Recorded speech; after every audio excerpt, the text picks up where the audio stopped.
Orje Inyeje Nobchansan Pema Ningesadampo Layanse Shagin Udrupnye Pema Jone Shisudra Kurdu Kandram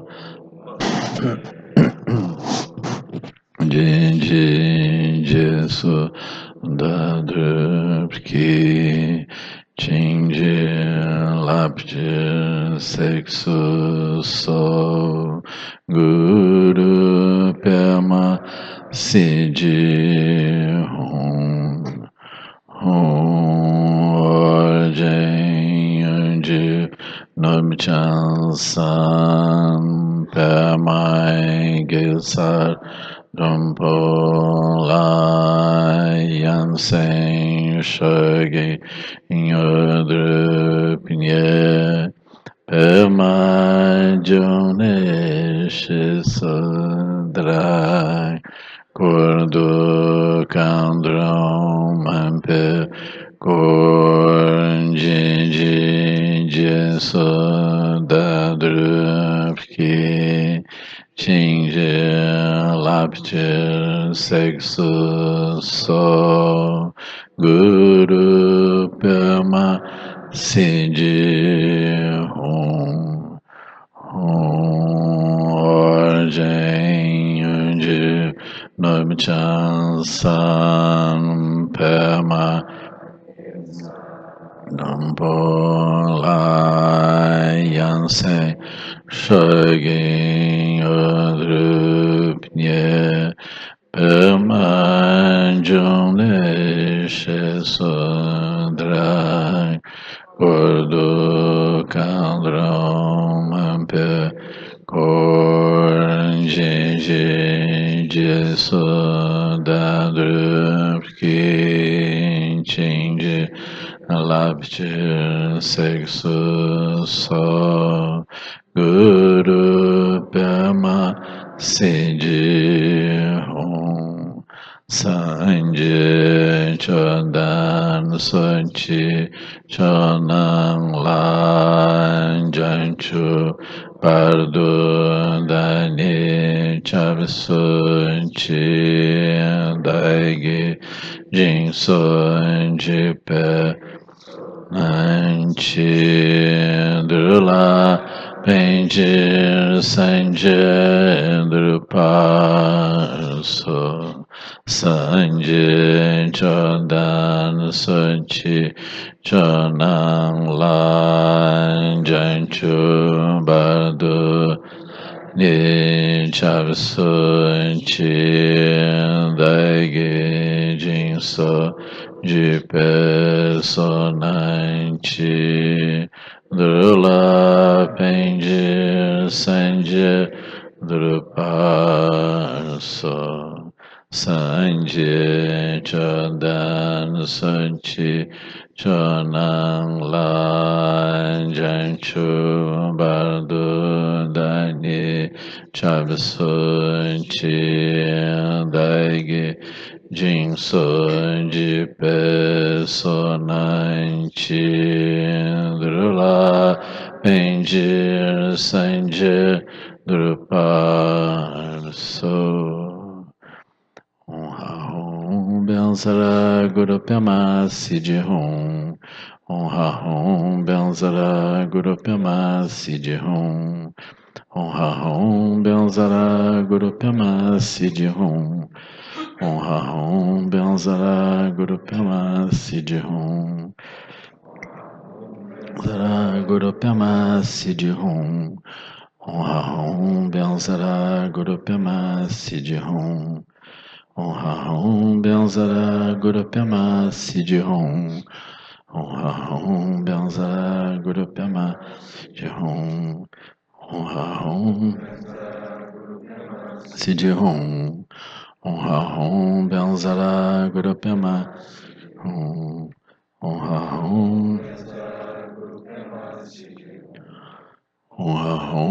Benzara Guru Pema Siddhihum. Om Ha-Hum Benzara Guru Pema Siddhihum. Om Ha-Hum Benzara Guru Pema Siddhihum. Om Ha-Hum Benzara Guru Pema Siddhihum. Om Ha-Hum Benzara Guru Pema Siddhihum. Om Ha-Hum Benzara Guru Pema Siddhihum. Guru Pema Siddhihum. Om Ha-Hum Benzara Guru Pema Siddhihum. Om Ha-Hum Benzara Guru Pema Siddhihum. Om Ha-Hum Benzara Guru Pema Siddhihum. Om Ha-Hum Benzara Guru Pema Siddhihum. Om Ha-Hum Benzara Guru Pema Siddhihum. Om Ha-Hum Benzara Guru Pema Siddhihum. Benzara Guru Pema Siddhihum. Om Ha-Hum Benzara Guru Pema Siddhihum. Om Ha-Hum Benzara Guru Pema Siddhihum. Om Ha-Hum Benzara Guru Pema Siddhihum. Om Gate Paragate Parasangate Bunji Sohaoinga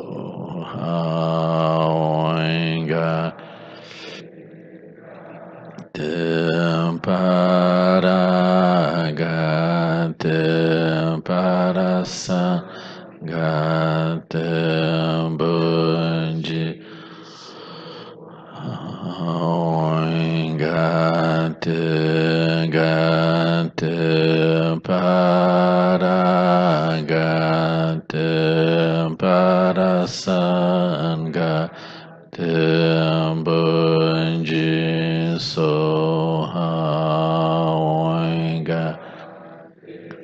Gate Paragate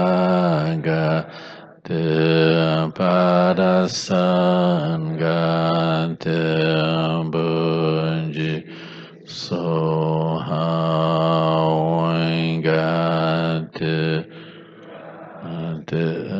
Paragate Parasangate Sohaoingate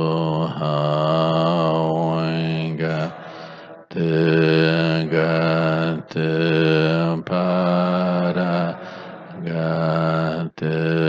Parasangate Bunji Soha. Boa noite. Então, a gente vai começar conversando de forma livre, né? Calor aqui, né?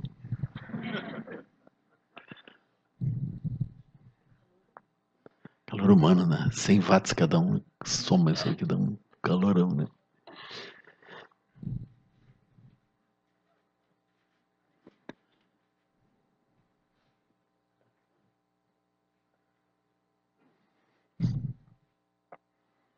Todo mundo com uma cara boa, tudo bem, assim, né? Tá certo, quem não tá bem não, já não vem, né?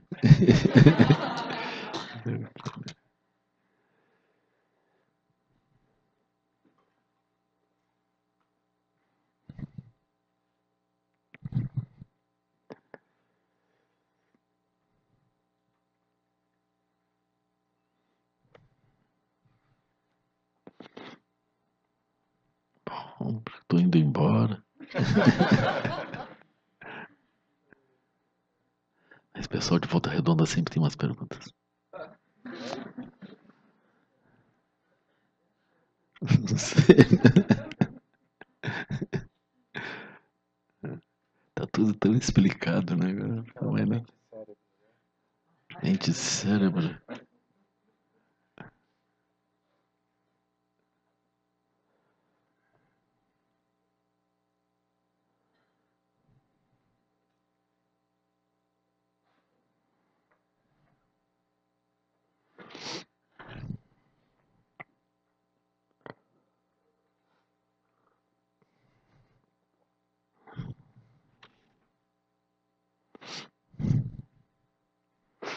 Hoje a gente chegou cedo, deu tempo para andar de charrete em Petrópolis.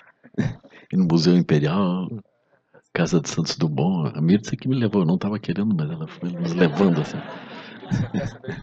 Ela quer saber de festa. Obrigou.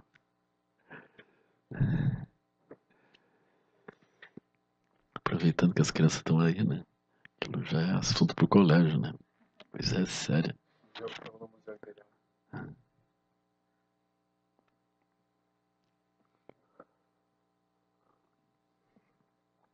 Não sei se vocês notaram que sumiram as pedras da coroa de Dom Pedro I.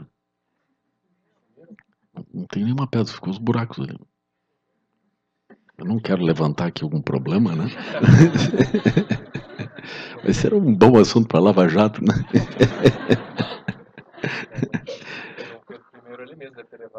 Pois eu pensei nisso, vai ver aquilo na época, né? Fazer o quê, né?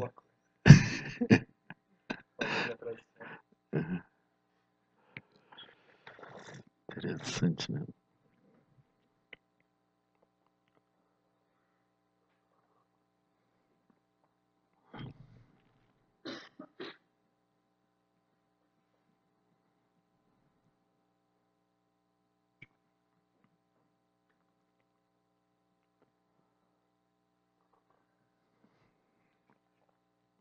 Como é que foram os diálogos com os indígenas lá? Vocês tiveram, né, um tempo atrás, né, com vários? Uhum. A gente teve um encontro com várias lideranças indígenas, né? Ele foi interessante, assim. Eles também não estavam acostumados de ter essa possibilidade de conversar com os brancos também, assim, desse modo, né? Eles não costumam fazer esse tipo de coisa, assim. Eles fazem os encontros deles de forma diferente, né? Então, para eles foi emocionante, assim, né? Comovente.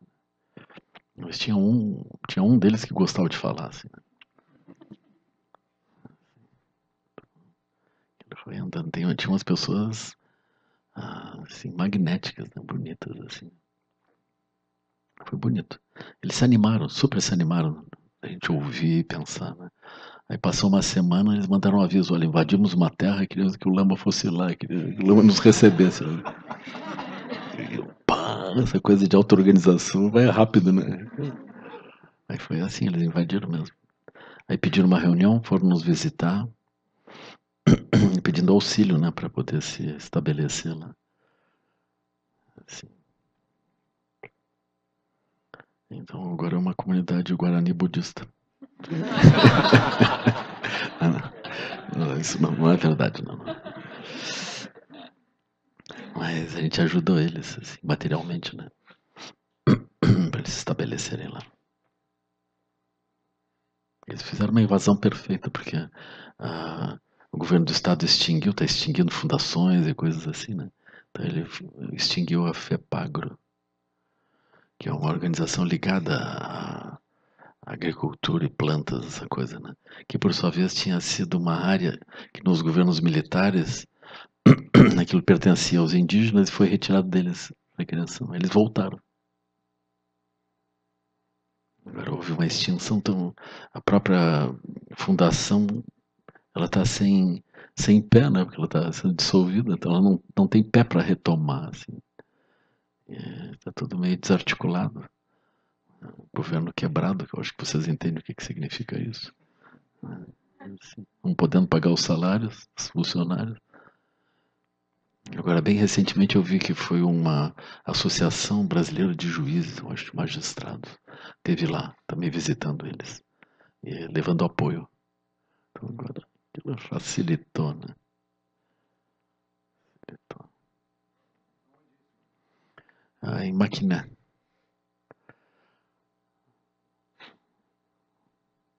Não sei como explicar muito bem assim, né?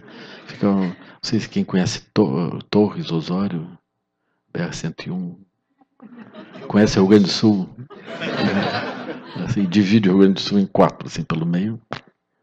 É um lado assim mais pro oceano, né? À direita, assim. Eles devem estar a uns 10 quilômetros do oceano. Um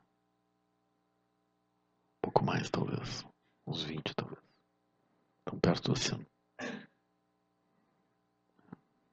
Mas essa questão das terras indígenas é interessante porque eles não são fixos, né, nos locais. Eles migram. Assim, ó. Então não é como os brancos que se localizam, botam cercas e ficam no local. Né? Eles migram. Mas agora eu acho que eles estão ficando. Mas é um desafio, porque os alimentos deles variam sazonalmente, então eles vão se deslocando de acordo com o que está presente. Né?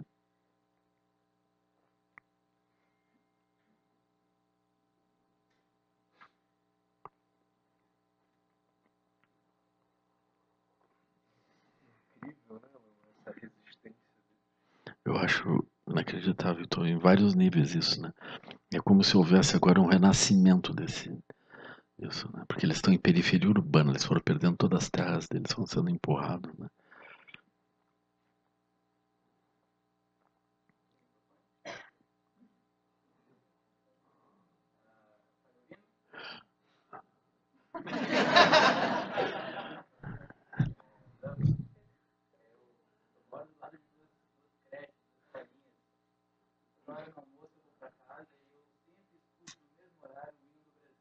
Ah,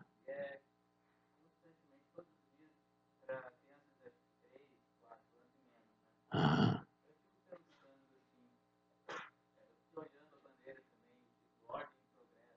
uhum,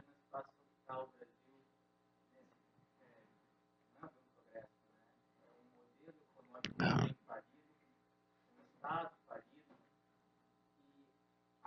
Tu é funcionário público? É, né? Tá certo.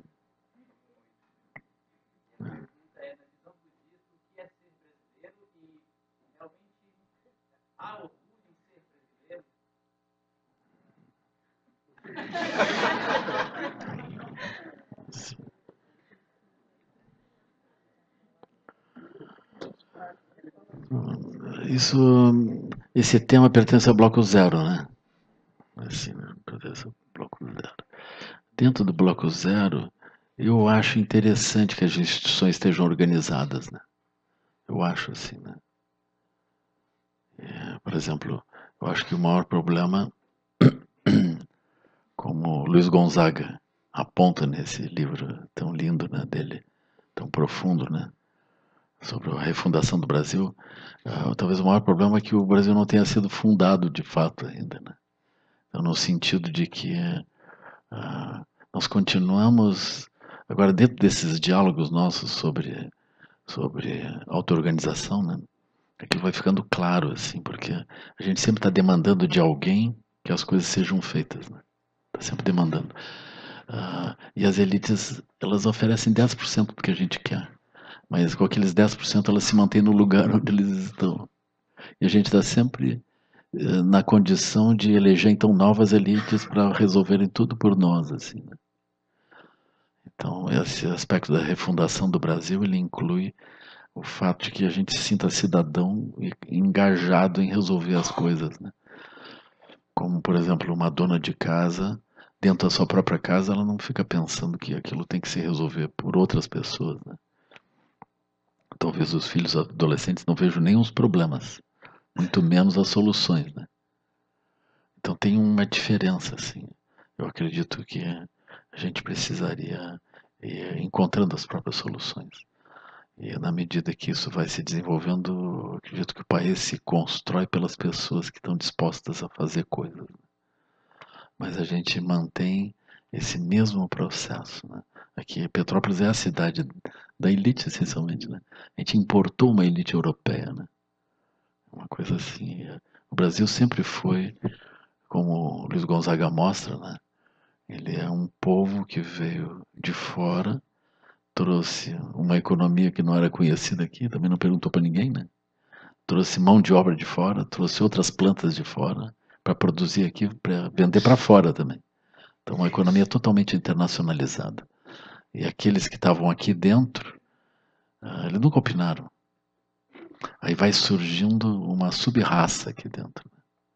Vai surgindo os filhos ilegítimos dos invasores ilegítimos. Né? Vai surgindo assim. E aquilo ali vai virando um povo. Quando esse povo mais ou menos começa a ter ideias próprias, aí ele é perseguido duramente. E a independência é uma coisa muito curiosa, porque não foi a independência que as pessoas geraram esse sentido, né? Aquilo foi uma questão das elites lá que eles não se entenderam muito bem ou pensaram que assim ficava melhor para eles mesmos, né? Então, a monarquia no Brasil, ela continuou com uma aliança super profunda com todo o movimento da monarquia europeia, né? Sem nenhuma diferença, assim. Agora, havia uma diferença profunda entre a forma de viver e de pensar da monarquia, que era a elite no Brasil, do próprio povo que existia, né? A diferença é que é notável, assim, né? Então, era como se fossem mundos totalmente diferentes. E esse processo se perpetua, porque ali vem a república, mas as pessoas elas tentam manter uma visão de elite que parcialmente ela é demandada pelos outros na medida que os outros vão pedindo soluções, né? Então, é como se o governo ele não fosse nosso. O governo é alguma coisa que a gente demanda, demanda, demanda. E a gente está sempre buscando privilégios no meio disso, né? Curiosamente, a própria elite fica cobrando privilégios para se manter naquele lugar que a corrupção como se estabelece, né? Aí surge, eles se sentem acima de todos, vão dividindo, vão cobrando e dividindo aquilo como se aquilo se justificasse. E aquilo vai indo. Assim. Agora, eu acredito que faz parte do processo de dominação a gente sempre imaginar que a solução vem de um outro tipo de pessoa que a gente coloca em algum lugar que vai então olhar para nós e resolver nossos problemas. Eu acredito que isso não tem solução por aí, né? Por outro lado, nós, como, como uma massa dominada, né? Nós estamos dominados internamente. Parte do processo de dominação vem na crença, a, a crença infundada de que o processo econômico resolve a nossa situação, né? Então, hoje está muito claro essa distância, né? O processo econômico ele tem a sua própria, seu próprio eixo, né? Assim, dentro de uma circunstância de recursos limitados também, isso é muito difícil tudo, né? Então, o processo econômico ele não tem como expandir.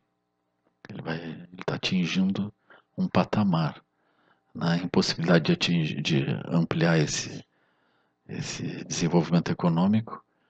Tudo aquilo que dependia de um aparente crescimento para se manter começa a ter problemas, né? O que vai dar origem, inevitavelmente, aos movimentos sectários.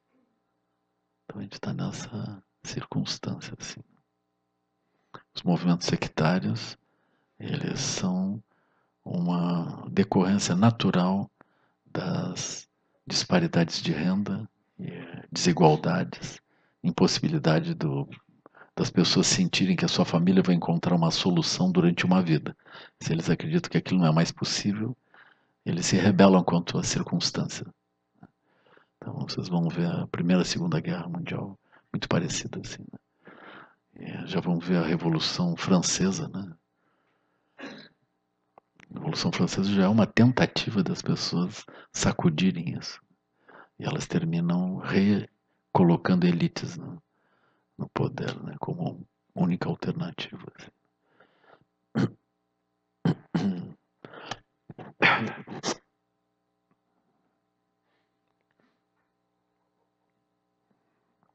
Ainda assim, isso é uma questão do bloco zero, né? Os budistas eles olham isso. Sansara é sansara. E imaginar que o sansara vai estar equilibrado é também um tipo de ilusão, né? Mas o sansara pode melhorar. E é melhor que o sansara esteja melhor.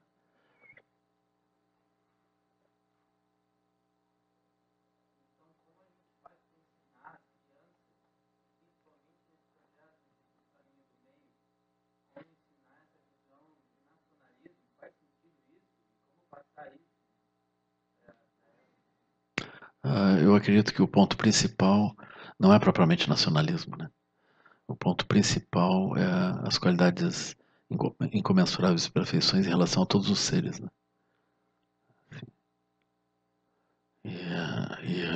Por exemplo, a pedagogia de projetos, eu acho que é muito interessante para esses tempos de agora, especialmente, né? Já a pedagogia usual, que a maior parte de nós ah, teve esse contato, né? Que é, por exemplo, baseada em desenvolvimento de habilidades.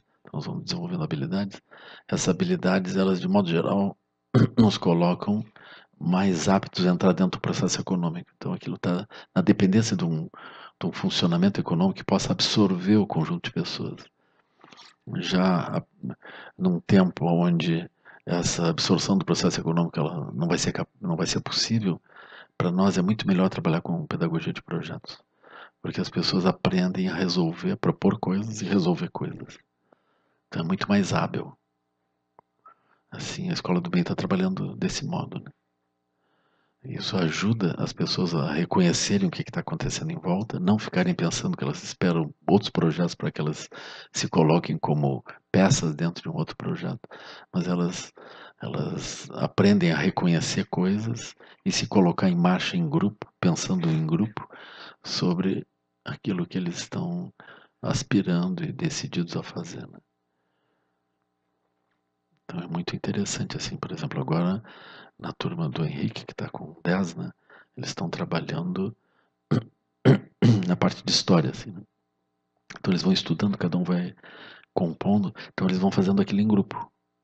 Eles vão se ajudando. Agora tem um blog que eles vão montando, então tem um projeto, é o blog está operando. Todo dia tem uma coisa nova, assim. E aí aquilo eles trazem para os outros. E eles aprendem a compartilhar, aquilo não é uma coisa para eles estão compartilhando com os pais, compartilhando com os colegas. Eles ficam felizes que as pessoas entram no blog que eu vou dar para vocês botem um like lá. Ficam super felizes de ver aquilo funcionando assim, né? Aí eles vão melhorando, eles observam criticamente aquilo, vão desenvolvendo habilidades. Enquanto eles desenvolvem habilidades, eles aprendem todo o resto junto, né? Aprendem a matemática, aprendem as múltiplas coisas aqui, ele vem tudo junto. Qualquer coisa que a gente queira fazer, a gente aprende muito em volta, né? Então é diferente, por exemplo, quando eles querem nos treinar em habilidades. Eles dizem, agora aprenda tal coisa. Tu vai repetindo, repetindo coisas. Mas tu não tem muito interesse por aquilo, mas tu vai repetindo porque, enfim, vai ser necessário em algum momento, né? Mas quando eles estão trabalhando por pedagogia de projetos, eles se animam, né? Se animam. Assim. É uma coisa bonita, né? Então esse é um jeito. Isso vai culminando. Vamos dizer, o college seria um exemplo disso também, lá adiante, assim, né?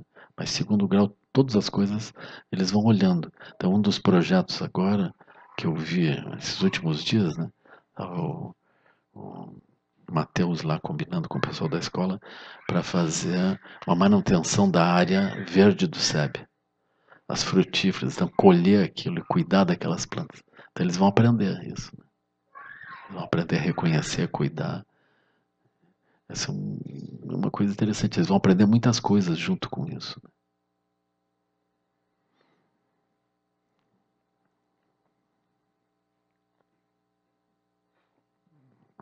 O SEB mesmo trabalha em projetos o tempo todo, né? Sempre fazendo alguma coisa, ampliando alguma coisa, né? Fazendo.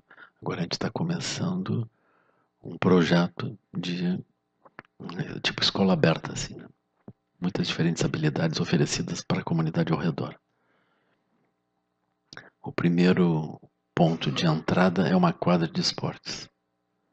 Os meninos chegam na quadra de esportes, mas eles já sentam em volta, meditam um pouco, relaxam, e eles vão estudando alimentação, vão estudando como que eles se relacionam entre eles. Aí tem vários temas transversais ali dentro, né? Um dos temas transversais é a auto-organização, ou seja, como que a gente faz uma quadra funcionar, como é que faz um time funcionar, como é que faz um projeto funcionar até mesmo economicamente, para pagar as contas, não depender de ninguém, né? Então, o próprio projeto da escola aberta, da própria funcionamento da cancha com 6 educadores esportivos, é um projeto que ele é autossustentado. Então isso já é a gente vai aprendendo, todo mundo está aprendendo, os adultos estão aprendendo, todo mundo aprendendo. Então isso é pedagogia de projeto. Se tu olhar os meninos, nenhum tem dinheiro, as famílias não têm dinheiro, ninguém tem nada. A periferia ali é difícil, assim. Nós não dependemos de nenhum doador grande, mas cada um contribui uma pequena quantia, como R$10, R$20 por mês, e todo o projeto anda. Então a gente precisa saber fazer isso funcionando. Nós estamos nesse tempo. Nós temos que encontrar soluções em todos os níveis. Mas esse é bloco zero, né?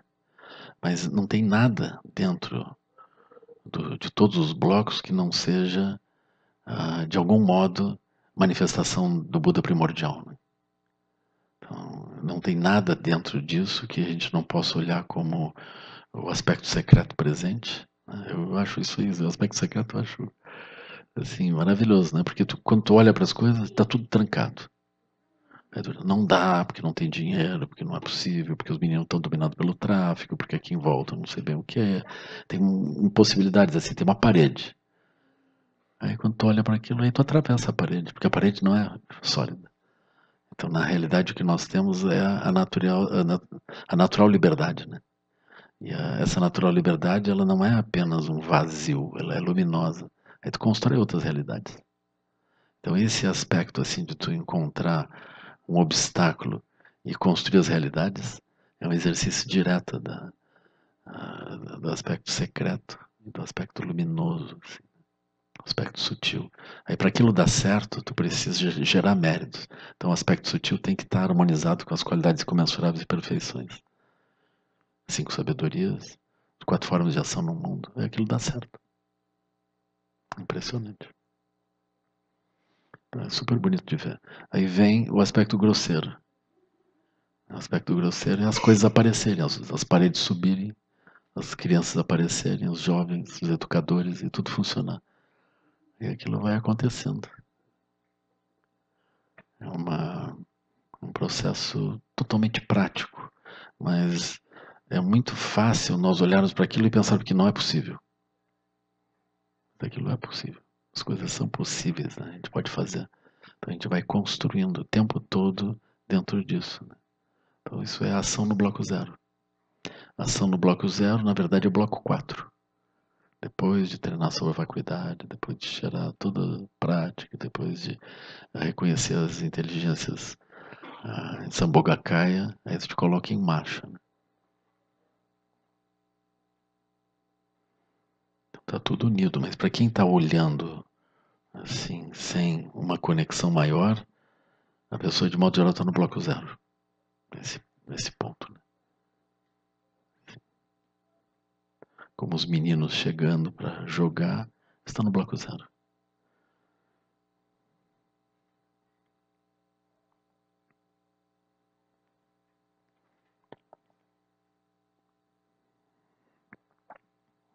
E quando eles chegam numa mandala, né? Eles já estão na mandala, eles podem não reconhecer, mas faz parte do processo eles terminarem entendendo essa mandala. Né? A gente fica super feliz, assim. Porque mesmo que não tenha nenhuma aula sobre mandalas, aí tem um dia. Hoje está chovendo, hoje vai ser uma aula sobre mandalas. É melhor que não aconteça isso, entende? Assim, que não precisa. Eles vão entendendo. Pelo próprio funcionamento, assim, eles vão entendendo. A melhor coisa que a gente pode oferecer para eles é a capacidade de auto-organização, né? De resolver de modo autônomo seus movimentos. Né? E os referenciais adequados para que isso possa acontecer.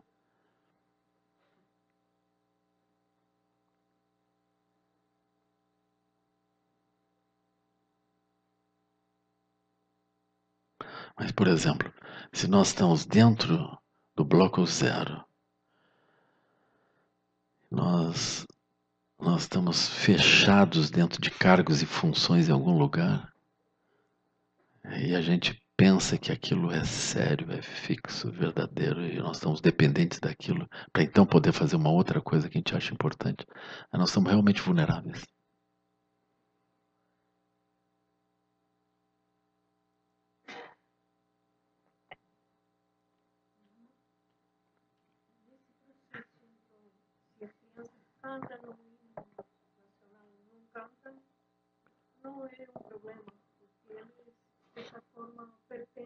É. Porque a essência do hino nacional é o pertencimento à comunidade, né? Tá certo que eu posso pensar que o hino nacional é alguma coisa que me conecta com um chefe acima e ele vai representar aquilo. Assim, essa não é uma boa conexão, né? Assim, é uma conexão histórica desse modo. Assim. Eu acho importante ter uma nação, ter leis, ter Congresso, ter Supremo Tribunal Federal. É bom que tenha isso, né? Eu nunca dava tanta importância ao Supremo Tribunal Federal, né? Agora eu tô achando aquilo o máximo. Também os tribunais federais das várias regiões, pense, são perigosos, né? Maravilhoso, assim. Eu não demonizaria os políticos, assim. Porque, enfim, esse sistema corrupto é um sistema que envolveu a todos, né? Enfim, era uma prática, né? Uma prática. Fazer política era uma coisa assim, né? Aí, de repente, agora aquilo se revela como totalmente incompatível, né? Mas não é uma corrupção do governo federal apenas. A CBF, por exemplo, está corrompida, a FIFA está corrompida. É uma coisa complexa, assim, né? O governo coreano, aí vai, assim, aí começa a olhar e aquilo está numa situação. O Trump também já está perto do impeachment. Né? Aquele mal entrou, aquilo já. Ele não colabora para sair da situação, ele só piora, assim, né? Fala muito, né? Não sei qual é o signo dele. Ah, eu sabia, os geminianos, eles. É, assim.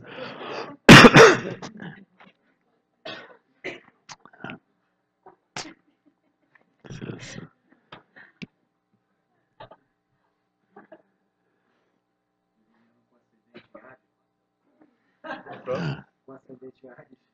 Não é Ares, não. Gêmeos, Sagitário e Leão. Eu achei que era Sagitário. E Leão, com certeza, né? Com certeza. E não tem um signo galo? Porque aquilo. Esse é o signo chinês dele. Esse é o signo chinês dele. Tá? É o ano do galo de fogo, é. É o ano do Trump. É o Trump. Ele começa cantando, termina na panela.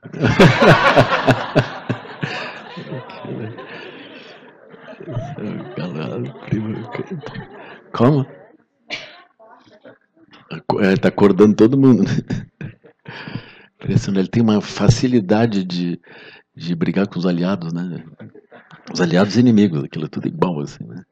Impressionante, né? Você viu esse último empurrão que ele deu? Eu vi pra aparecer na frente na foto, né? Macedônia. Que é isso, né? Que bonito.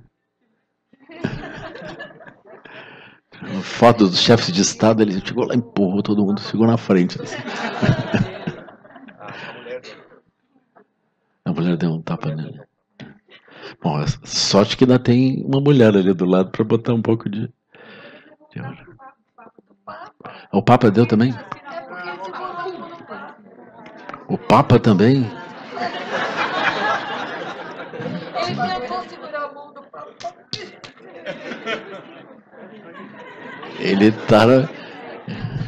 Ele tá um pouco carente, eu acho. Pense, né? Brincadeira com o Francisco. Francisco é um gaúcho, né? Argentino, aquilo não é. Pra gaúcho não fica muito bem, fica andar de mão assim, né?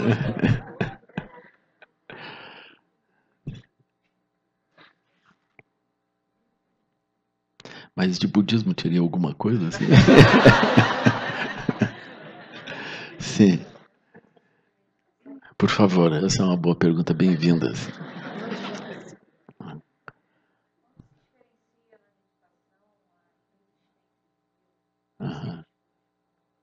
Uhum.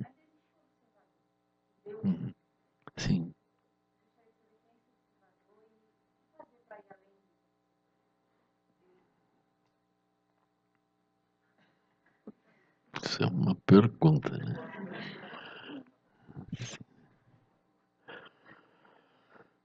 Ah, ah, esse ponto é um ponto delicado, porque o ponto da não dualidade, né, que enfim é o que isso vai tratar, né?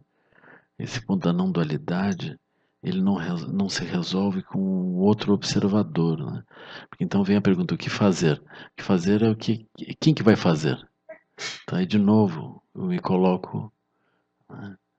Como é que a gente pode fazer para escapar da dualidade, né? Então a dualidade de sempre ter alguém que é o protagonista olhando, né?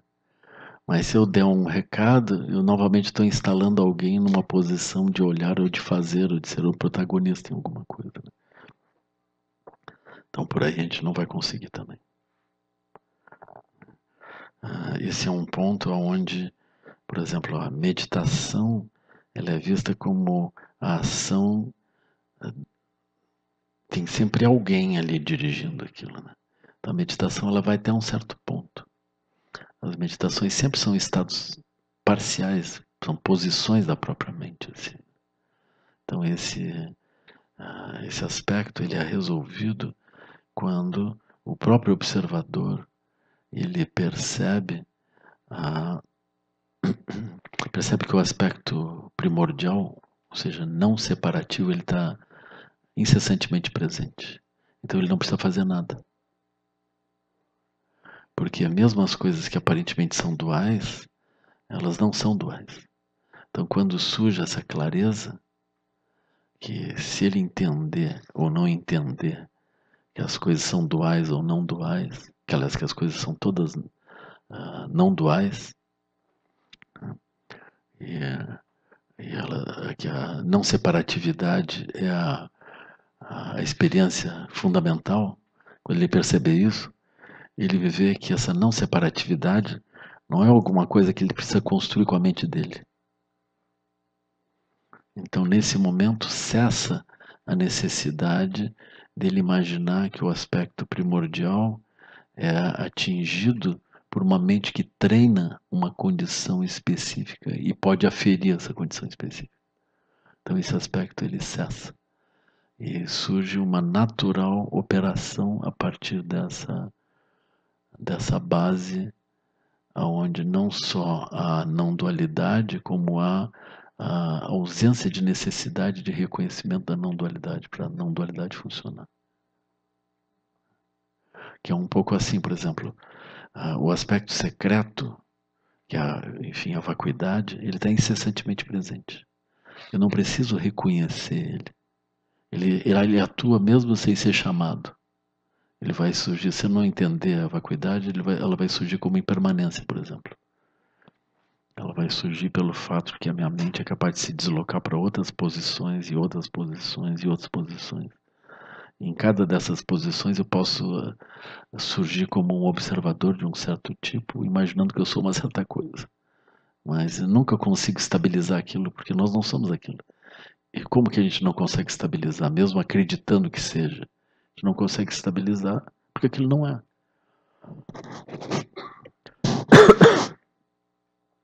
Então o aspecto da vacuidade ele está incessantemente presente, o aspecto secreto, ele não precisa ser defendido. Ele nunca sucumbe às aparências. Mesmo quando nós estamos totalmente confusos, presos dentro do samsara, responsivos, nós não temos a capacidade de manter um foco. A gente salta para todo lado e surge como identidades variadas e contraditórias com relação àquilo mesmo que a gente imagina que é. Isso já é o resultado dessa natural liberdade da condição fundamental. Então, quando nós cedemos, quando a gente repousa na confiança, na prajnaparamita, né? Quando a gente repousa na confiança. Confiança não é alguma coisa que eu fico olhando. Eu não preciso cultivar aquilo, nem segurar aquilo na mão. Aquilo já está presente. Pode parecer estranho, né? Porque durante um longo tempo a gente vai cultivar estados de meditação. E é necessário que a gente faça isso. Apenas para que a gente possa, mais adiante, começar a reconhecer esse aspecto mais profundo, que está incessantemente presente. Se eu não tiver a capacidade de treinar minha mente, eu não consigo ver isso. Aí eu não consigo também entender esse refúgio. Mas se eu não entender o refúgio, não quer dizer que o refúgio não esteja lá, ele está lá. Mas para a quantidade de pessoas, né, a nossa situação é uma situação parecida que um Guru Rinpoche descreve no livro tibetano dos mortos, né? Então as pessoas, no meio da sua confusão, se elas não tiverem a confusão, elas não precisam nem das instruções, porque elas reconhecem o aspecto primordial e dissolvem a ignorância, né? Mas se elas têm a ignorância presente, elas vão passando por múltiplas diferentes experiências. Essas experiências todas são manifestações da mente primordial. Tudo manifestação, são manifestações oníricas, a gente sonha, se conecta. Mas isso nem é o que acontece depois da morte, isso é o que acontece durante a vida inteira. A gente é arrastado por pensamentos, imagens e aspirações e vai se movendo como se aquilo tudo fosse real. E como no livro tibetano dos mortos vocês vão ver, mesmo que os fantasmas apareçam, as coisas aparecem, daqui a pouco elas se dissolvem. Mesmo que a gente esteja aterrorizado, assustado, aquilo se dissolve. Assim.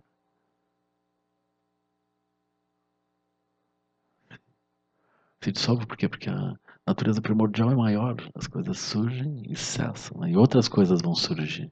Mas a gente nem fica pensando, e agora o que que aconteceu? Por que que desapareceu isso e veio isso? Eu me conecto numa outra aparência. E isso é a vidya, isso é a prisão. Aí nós seguimos desse modo. Né?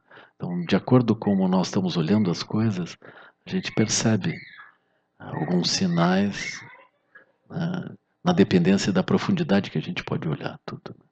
Um dos sinais que a gente pode perceber, inicialmente a gente não vê muito, mas está ali, é a transmigração incessante. Né? Então nós estamos sempre transmigrando. Essa transmigração é o exercício do aspecto secreto, da vacuidade. Né? A gente transmigra porque nós nunca chegamos a ser alguma coisa, de fato. A gente surge, depois cessa, depois surge, depois cessa. Então a transmigração é inevitável. A transmigração é o sintoma da ignorância. A gente se acredita surgindo de um certo jeito. E imagina que aquilo possa ficar fixo. A gente pensa que nós somos aquilo. A transmigração, ela segue. Curiosamente, o Buda fala para os seres em transmigração. Então ele fala para os seres que acreditam que são uma certa coisa, que tem uma certa seriedade no meio dessa ilusão.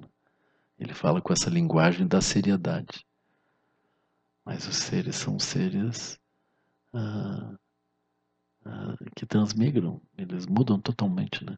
A gente transmigra constantemente, por exemplo, a gente dorme, transmigra para o sonho. No sonho, a gente podia ficar espantado, mas a gente não lembra das circunstâncias da nossa vida. O que, que nós estamos fazendo, de fato, onde é que está o nosso corpo, o que, que ele está fazendo. A gente nem olha isso. Nem as propriedades, nem aspectos nenhum.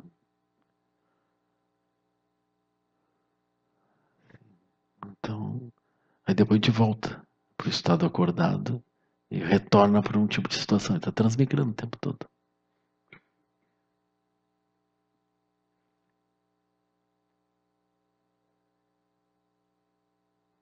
Assim, né? Uhum.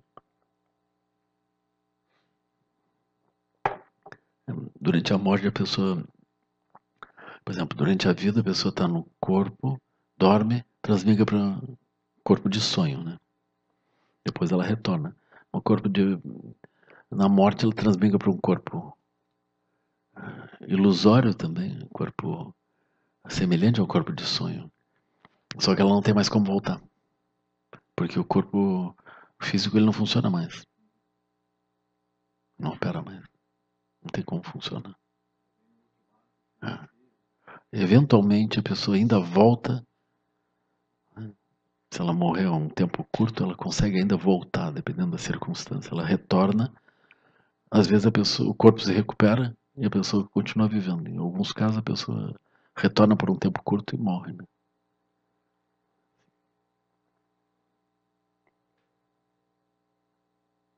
Se o corpo é funcionável, é funcional ainda, a pessoa ainda consegue voltar, né? Como que acorda do sonho e retorna.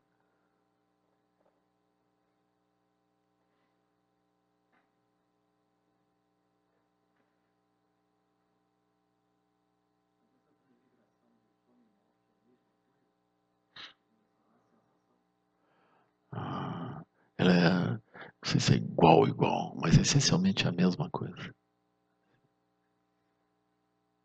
É que na transmigração da morte, o processo de morte envolve vários aspectos físicos que são um pouco diferentes do aspecto físico do adormecimento.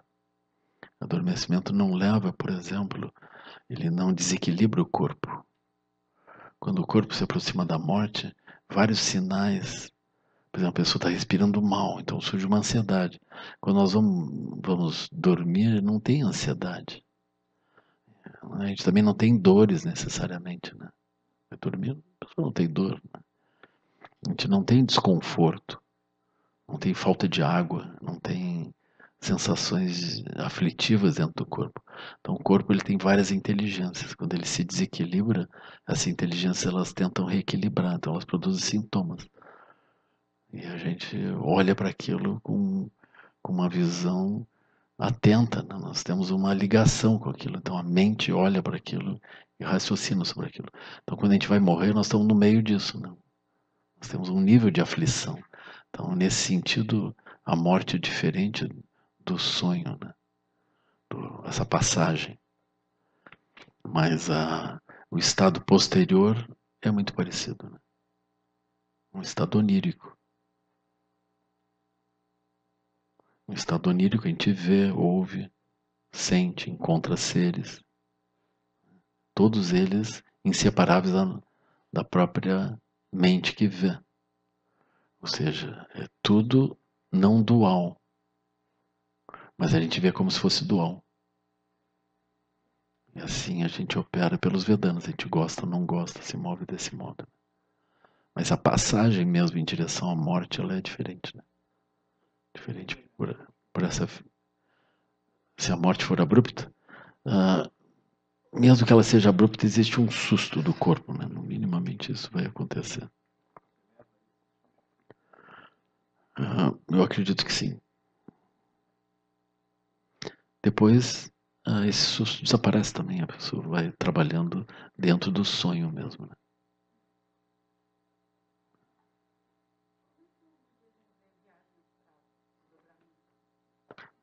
É muito parecido com isso também.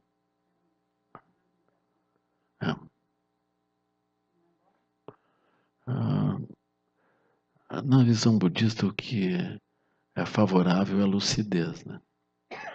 O segundo aspecto favorável, um pouco menos importante, é méritos, gerar coisas que possam mais adiante ser úteis. Elas surjam como coisas favoráveis para nós. Né? Então, as viagens astrais em si mesmo, dependendo do conteúdo, pode ser que não tenha nada verdadeiramente útil. Né? Pode ser que seja uma viagem por dentro dos infernos, ou por dentro dos seres famintos, ou por dentro dos animais, por dentro do reino humano, ou o reino dos seres famintos, ou o reino dos deuses. Aí, se for por dentro de algum dos 6 reinos, não tem nenhum mérito em princípio. Assim. Pode ser que tenha até alguns karmas.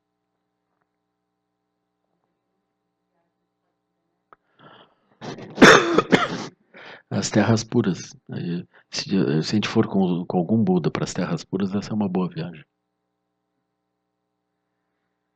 Então o Buda usou várias vezes esse mecanismo. Assim, ele conta que havia um irmão do Ananda que ele leva também para uma terra pura. Né? Então esse é uma coisa interessante. O que ele faz? Ele convida, ele pergunta para o Ananda onde é que andava o irmão dele, né? O Nanda. Aí ele diz, não, o Nanda está casado com uma mulher muito, muito linda. Então ele não faz práticas. Como você sabe, as mulheres atrapalham o caminho. Assim. Aí ele Aí ele, Buda, então o Buda já tinha que pensar nesses assuntos naquele tempo, né? Aí ele disse, convida o teu irmão para vir aqui. Aí vocês olham a natureza masculina, desde aquele tempo também ele não é confiável, né? Como você sabe. Aí ele convida e o Nanda vai lá. Aí o Buda diz, eu vou te levar num lugar. Assim, essas conversas de homem assim, vou te levar num lugar, né? Que tem umas meninas assim, né? Aí o Buda, mas era tudo terra pura, então não tinha problema, né? Não tinha problema. Então ele leva eles num lugar onde havia um ser masculino tocando citar, o reino dos deuses, assim, né? E muitas deusas lindíssimas, assim, babando, achando aquilo o máximo, assim. E o Nanda achou aquilo interessante. Ele ficou com uma secreta vontade de estar no lugar aquele, né? Do reino dos deuses. E aí ele foi levando a outro reino dos deuses, outro reino dos deuses. Aí ele levou num lugar onde as deusas estavam todas assim, com uma cara triste, não tinha um deus no centro. Aí ele disse, se precisar um voluntário, eu quero. Né? Assim, ele se animou, né? Aí o Buda dissolveu aquela viagem astral, né? Assim, aí eles voltaram. E o Buda perguntou, o que tu achaste daquelas deusas? Ele pensou, pá, aquelas deusas, assim, maravilhosas, assim, muito mais lindas do que a minha esposa. Muito mais lindas. Aí ele ficou com aquela conexão kármica, né? E passou um tempo, o Buda disse, aí ele entrou na sanga e começou a fazer práticas, porque ele imaginava que ele fazendo práticas ele ia para esse lugar. Tá certo que as próprias deusas disseram, né, que a pessoa que iria para aquele lugar que estava faltando, nesse momento estava no reino humano, casado com uma mulher muito linda, então ia demorar muito tempo para ele começar a fazer práticas e então conseguir gerar os méritos para ir para aquele lugar. Aí o Nanda voltou um praticante, assim, né? Voltou, assim. Aí ele começou a fazer práticas. E o Buda disse, ninguém converse com ele, porque ele está fazendo práticas com a motivação errada. Esse é o ponto da motivação, né? Assim, aí fazendo prática com motivação errada. Aí o Nanda, com o tempo, se deu conta, alguma coisa estranha aqui. Aí foi lá falar com o Buda, abençoado, estou com um problema aqui, as pessoas não falam comigo, o que houve? Aí ele disse, eu vou te levar num outro lugar. Como o primeiro lugar tinha sido bom, né, ele achou que agora também ia ser uma coisa boa.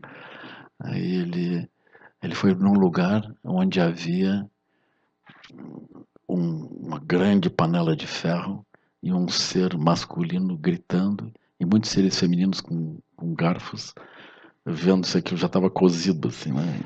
Espetando aquela panela que estava fervendo assim, né? Era muito sofrimento assim. Só que um dia casou e entendi essa imagem assim. Aí Aí ele foi em outro lugar, tinha outra panela, assim. Em outro lugar, outra panela. De repente ele chega num lugar que não tinha ninguém dentro da panela. Aí ele teve um mau pressentimento. Assim. Ainda assim ele pergunta, mas o que é essa panela? Assim. Aí aquelas deusas demoníacas ali, dizendo, não, porque o ser que vai vir para cá, ele está fazendo práticas na sanga do Buda com uma motivação errada. Então ele vai nascer no reino dos deuses e depois ele vem para cá. Aí o Nanda, ops, aí ele voltou, apurou a motivação dele e conseguiu assim. Então isso é um tipo de viagem astral assim. Assim, o Buda era bom nisso. Tem uma outra história também. O Buda tinha um rei que era muito amigo dele. E a esposa do rei não gostava muito dessa conexão do Buda com o rei, né? E ela tentava sempre escapar da proximidade. Mas um dia o Buda combinou com o rei, e o rei trouxe a esposa, e ele trouxe uma jovem super linda com ele, o Buda. A jovem faiscante, assim. Aí, o primeiro pensamento da rainha, que se achava muito linda, foi assim, como é que o Buda anda com uma deusa dessas, assim, né? Pensei que o Buda era mais sério, né? Ele pensou assim. Aí ela viu que a outra era muito mais linda que ela. O Buda sabia criar intrigas femininas, assim, né? Não, na verdade não era isso, né? Aí o Buda, a outra viu que ela era muito linda, assim, né? Aí o Buda fez a outra envelhecer. Rapidamente, assim. Vamos dizer, a cada 5 minutos ela ganhava 10 anos. Em pouco tempo ela estava uma velhinha toda. Aí a esposa do Buda se deu conta que aquela beleza dela não deveria ser o ponto que afastasse ela da prática, porque realmente ela estava naquela condição. Então o Buda trouxe essa viagem astral de novo para a rainha, né? Aí a rainha acordou daquilo. Então tem essa meditação que o Buda recomenda, que as mulheres se olhem no espelho, cada 5 minutos se veem 10 anos mais velha, 10 anos mais velha. Oh, vou fazer prática. E os homens também, né?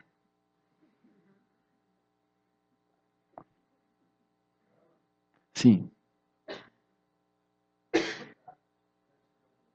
Bem-vindo.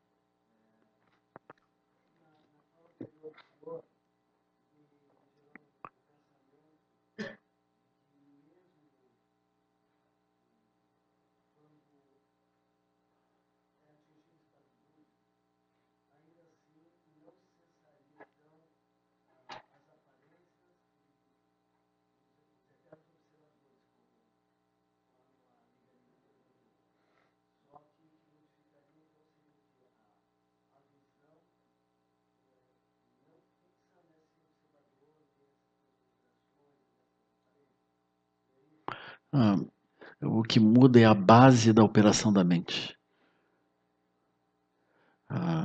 Então nós temos um conjunto de referenciais sutis. Esse conjunto de referenciais sutis, ele não opera de um modo consciente dentro de nós. A gente não escolhe propriamente esse conjunto, ele opera assim. Então, por exemplo, nós estamos vendo aqui a sala nesse momento, nós estamos dentro da sala de meditação. Mas a gente não se dá conta por que a gente olha essa sala e vê como uma sala de meditação. Ela não é necessariamente isso, né? Mas a gente constrói essa sala desse modo e usa e dá certo. Mas quando a gente entra na sala e usa a sala, a gente não pensa e não tem claro a base de operação da nossa mente que produz a experiência da sala, do reconhecimento da sala como tal. A gente não vê isso. Então, de modo geral, nós não estamos treinados a reconhecer essa base da mente que opera, né? Então, essa base da mente ela vai se manifestar a partir da vacuidade, da ausência de referenciais específicos. Quando a base da mente opera desse modo, então nós podemos operar com diferentes aparências, mas nós não estamos efetivamente presos, limitados a essas aparências. A nossa prisão às aparências, ela não é propriamente uma prisão às aparências, é uma prisão à base conceitual, à base de referenciais energéticos, emocionais e conceituais que permite o surgimento das aparências como nós vemos. Então é uma questão um pouco mais difícil, porque nós estamos acostumados a ver objetos e aparências. A questão não está nos objetos e nas aparências, ela está na base que opera junto com os objetos e aparências, opera de modo não dual com os objetos e aparências.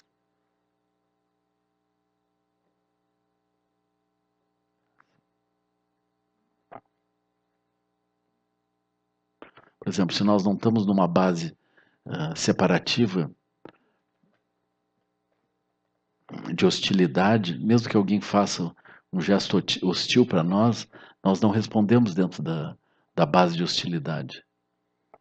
O nosso pensamento é: por que essa pessoa pensa tais coisas, né? Então isso brota de uma base de liberdade, Mas a mesma ação vista dentro de uma base de hostilidade, ela produz uma guerra, né? Mas a gente não chega a perceber bem a partir de que base nós estamos olhando as coisas. Então esse trabalho da meditação ele vai convergindo para a elucidação dessa base. Nós vamos indo em direção à base não construída.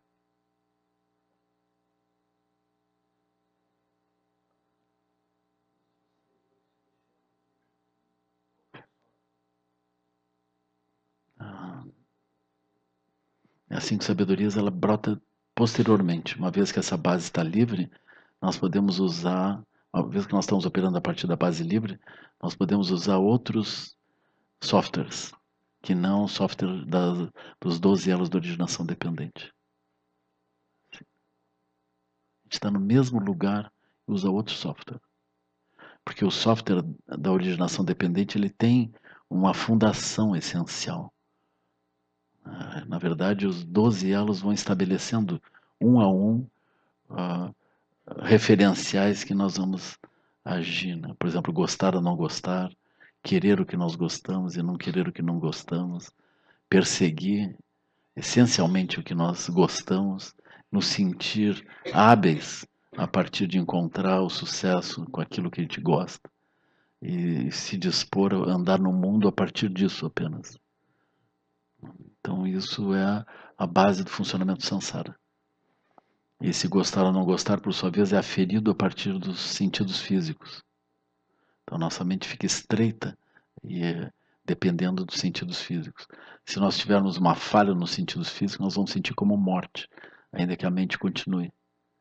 Porque é como se a única mente que opera é a mente a partir dos sentidos físicos. E nós não nos sentimos vivendo. A gente sente um terror de que isso venha acontecendo.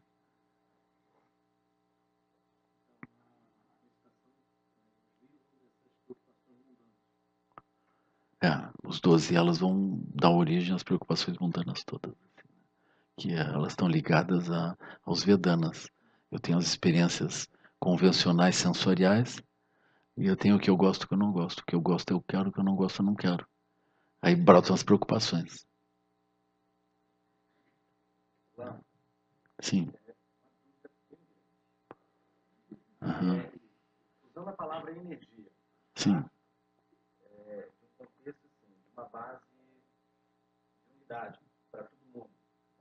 Eu posso dizer que o estado búdico é uma frequência e quando a gente atinge essa frequência, a gente faz parte dessa unidade sem ver de uma forma dual e sendo parte. Consegue compreender? Eu acho que sim. Mas não é uma frequência. Não é uma frequência. Porque se o estado búdico for uma frequência, ele desaparece quando nós estamos fora da frequência. Mas na visão do Buda não há esse desaparecimento em condição alguma. Ele está sempre presente. O que acontece é que a gente não reconhece. É como, por exemplo, a pessoa, ela está... Eu gosto dos exemplos de jogos, né? Porque são exemplos fáceis, ligados a bolhas de realidade. Então a gente tem um amigo, nós vamos jogar xadrez com ele, né? Ou nós estamos jogando carta, como as crianças jogam. Assim, tu tem que passar uma carta que as cartas fazem pares e tem uma que não faz par, né? Esses jogos vão tendo diferentes nomes, né? Aí tu tem que passar aquilo que é o mico preto, por exemplo. Passar para o outro, né? Aí quando o outro pega aquilo, tu ri. Né? Mas ele não é teu amigo? Aí tu passa aquilo para ele. Então ele dá rir dele, ele acha aquilo o máximo. Né? Então, ainda que ele seja teu amigo, aí tu monta uma bolha de realidade no qual enganar o amigo é o máximo. Aí o amigo budista pergunta, você passou isso para mim? Por quê? Mas você não era meu amigo? E aí? E agora? Vamos fazer assim. Vamos botar fora essa carta, que ela só traz infelicidade. É assim. Uma coisa assim. Acabou o jogo. Assim. Mas aquela bolha, ela funciona desse modo. Então, dentro daquilo, aquilo é justo, né? Aí termina o jogo, as pessoas são amigas. Não tanto mais, assim. Eu me senti traído. Você passou aquela carta no final, o pior ainda riu de mim. Assim. Então, as bolhas de realidade são assim, né? Mas aquilo são bolhas, aquilo não é real. Assim. O aspecto livre, ele continua, né? Então a gente pode estar preso dentro de uma bolha, aquela bolha não elimina a natureza búdica. Aquele jogo todo, ele espelha a natureza búdica porque ele não tem consistência nenhuma. Então a gente dá uma substancialidade para aquilo, que ele não tem. Essa substancialidade que a gente dá às bolhas vem desse aspecto luminoso da realidade. Mas a gente não vê, a gente começa a operar dentro da bolha. Né? Então, não é assim, agora eu olho aquilo, agora eu vou substituir o jogo por por um aspecto luminoso, lindo, maravilhoso, real, verdadeiro, aquariano. Né? Uma coisa, enfim, que vale a pena, né? De acordo com os tempos que nós já estamos vivendo. Assim, né? Como vocês veem, nós estamos em plena era de aquários, assim, pelo tudo assim, né? Não sei se eu não é, né? Controvérsia, né? Mas essa tal de era de aquários eu estou esperando, ó. Assim, né? E, aí quando tu olha, não é assim, eu vou entrar numa outra coisa que tem uma outra vibração. Então eu abandono a vibração de um tipo e vou para outra vibração. Qualquer vibração, qualquer dos 6 reinos espelha a natureza búdica. Só que em vez de construir infelicidade no reino dos infernos, pode construir felicidade. Né? Ou pode construir lucidez, que é as terras puras. Né? Assim. Mas a base de todos esses lugares é a mesma. Ela é vazia, luminosa. E está incessantemente operando. Por favor.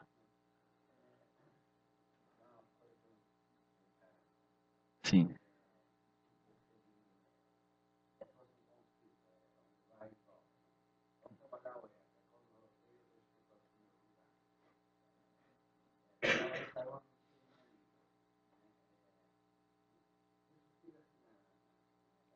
Aham.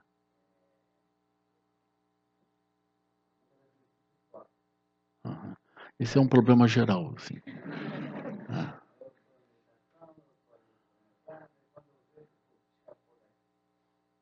Alguém já sentiu isso?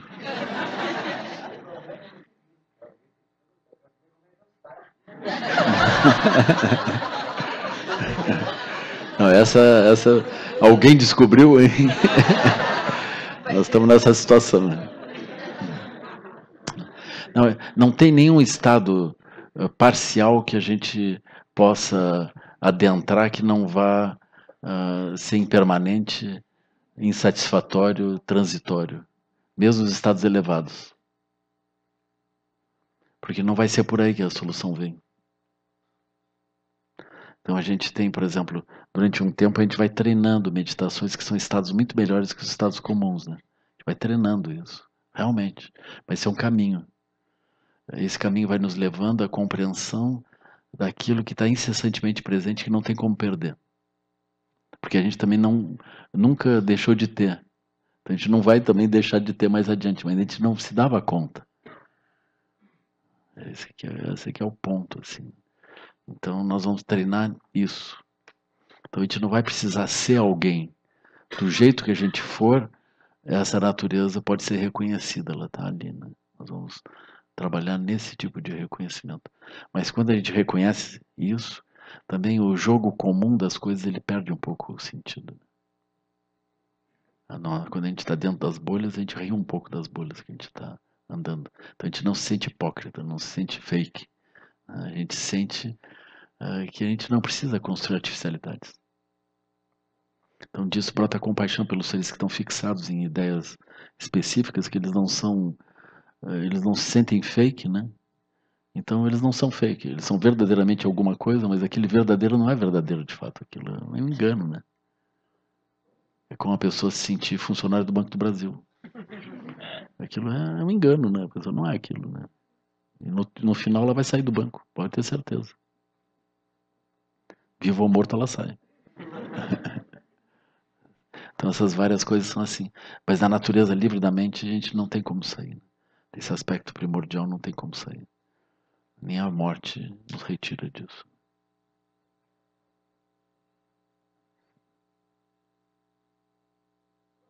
Mas isso em 50 anos a gente vai. Ou 50 vidas.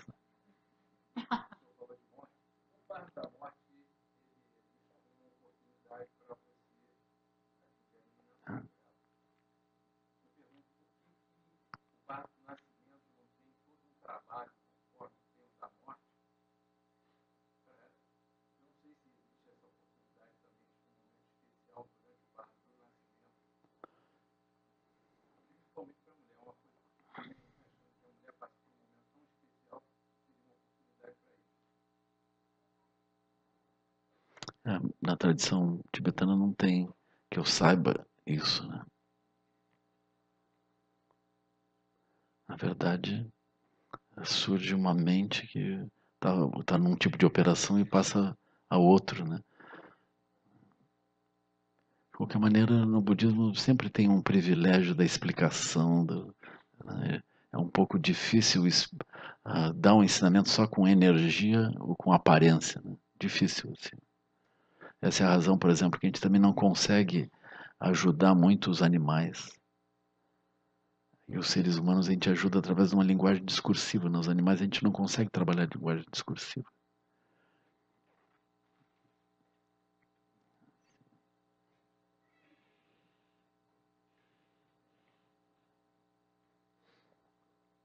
Então a comunicação é difícil. Então mesmo que a gente tenha comunicação num certo nível com os animais, a gente não consegue ajudar de fato assim, a eles. Então eu acredito que as crianças de qualquer idade, os pequenos incluindo, né, difícil de acessar eles de um modo discursivo como a gente trabalha os adultos, né? Difícil. Mas a gente faz, por exemplo, o fato de a gente cuidar deles, todo o aspecto espiritual fica como um tema transversal da vida, né? Mas ainda assim eles podem não ver durante um longo tempo. Mais adiante eles vêm.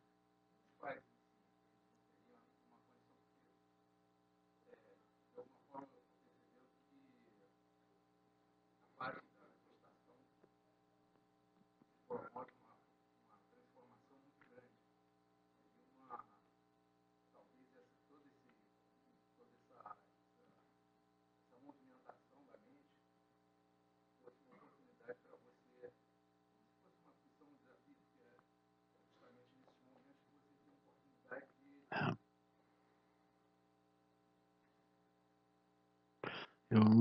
Eu acho que é um bom tema. É um bom tema. Eu não teria uma resposta clara, assim, sabe? Mas eu acho que é um bom tema. Como fazer isso?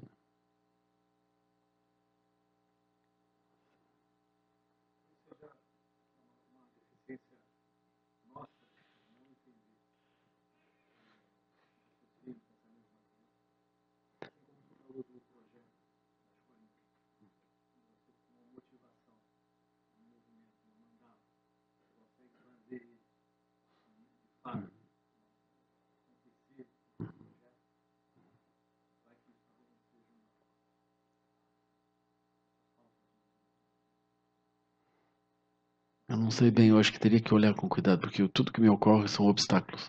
Então eu talvez não esteja olhando de uma forma adequada, assim. Deve haver algum jeito. Eu olho assim, por exemplo, as crianças elas estão num ponto de expansão da estrutura kármica deles. É como se aquilo tivesse comprimido, agora está expandindo rapidamente, né? Então eles têm uma direção que vem da aspiração kármica deles. E aquilo vai andando. É como, na visão budista, é como se aquilo tivesse que amadurecer primeiro. Aí depois aquilo vai, entende? Numa direção. Mas nesse momento aquilo está crescendo intensamente, né?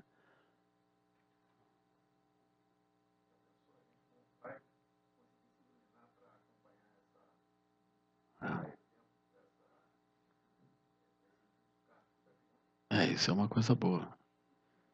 Com certeza.